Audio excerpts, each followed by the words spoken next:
Thank you very much for inviting me, the organizers. I'm going to be very quick.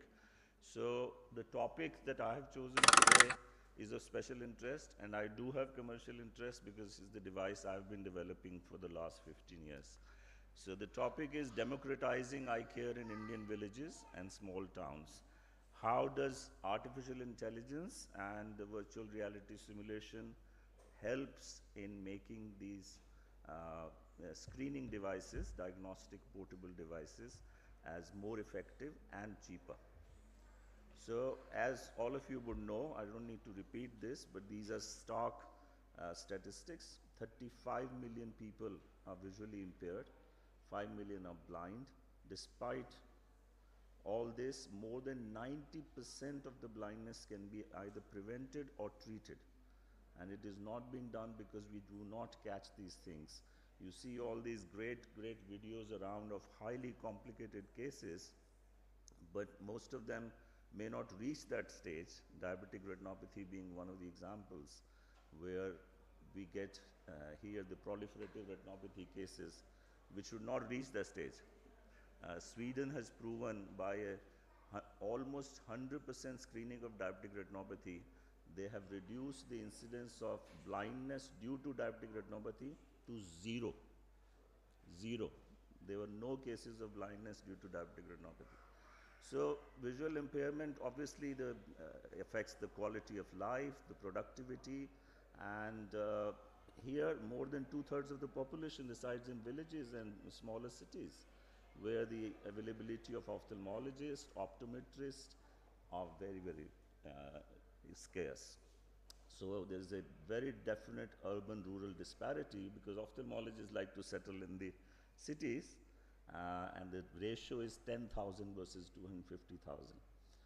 So the access to the villagers and the small city dwellers is not either affordable or they have to travel long distances, and lack of awareness, as was mentioned in the trauma talk.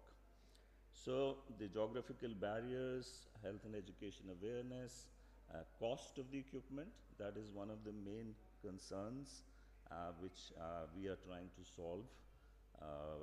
All of you know how expensive the ophthalmic equipments are. And the free screening services are very rare, unlike in the developed world. In the United Kingdom, diabetic retinopathy screening is must and totally free for everybody. Same for school children screening, visual screening. Same for screening during the pregnancy. So there are so many screening services, just like breast screening and other things.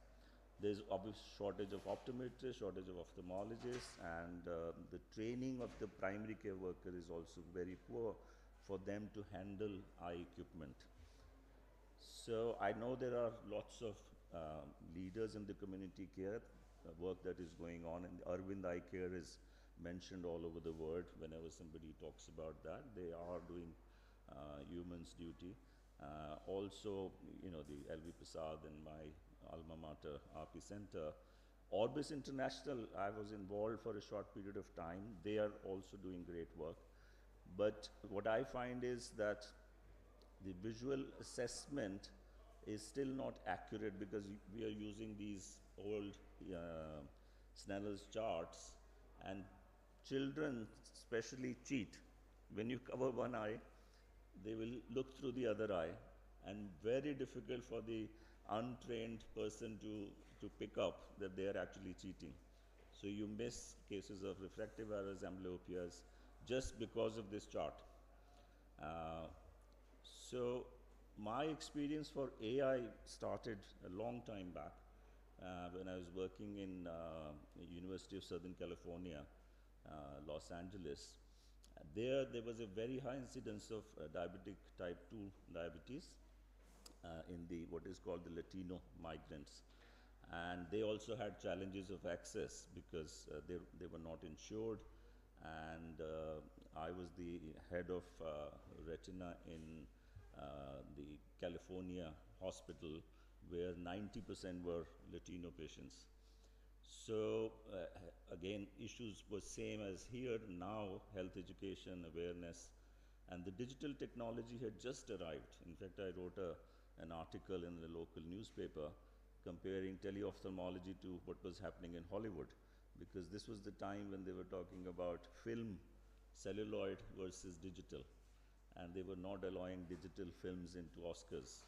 And now you have Netflix and others competing. So I said same thing is happening here. And we also took benefit of the artificial intelligence. So this was the program I was PI on. This was funded by the California Endowment. It was called Latino Dream, Diabetic Retinopathy Evaluation and Management. And we took these cameras, which were operated by technicians, into the community, primary care, and basically send their pictures on to Doheny Eye Institute. And there we found it very difficult to have ophthalmologists who would look at images because they are busy. They have other things to do like surgery. So I devised a very, very simple algorithm where we got some school leavers, youngsters who had just come out of school, who started putting in just pattern recognition. They'll say red spots here, yellow spots here, and that was converted into an actual diagnosis of diabetic retinopathy. So this was the first semi-automated screening using kind of AI. So then I've been working on this device. I won't give you any details of this, but this is an AI-powered diagnostic device. I used to call it personal ophthalmic diagnostic system, but now we have developed it onto a second level. Initially was some subjective test, but now we are doing the objective test. So I'll just leave you with this video, and we should be launching this next year. The video is not working.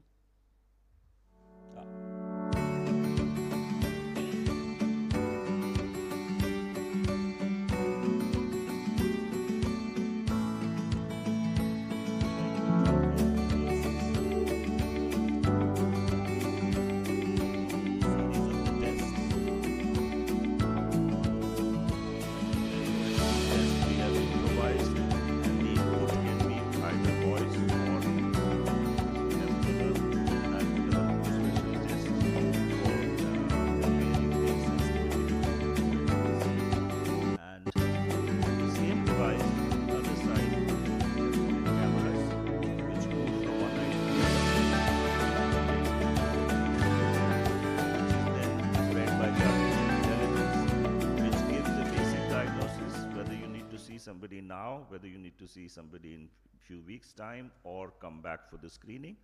And now we also have AI algorithm which can diagnose diabetic retinopathy and AMD.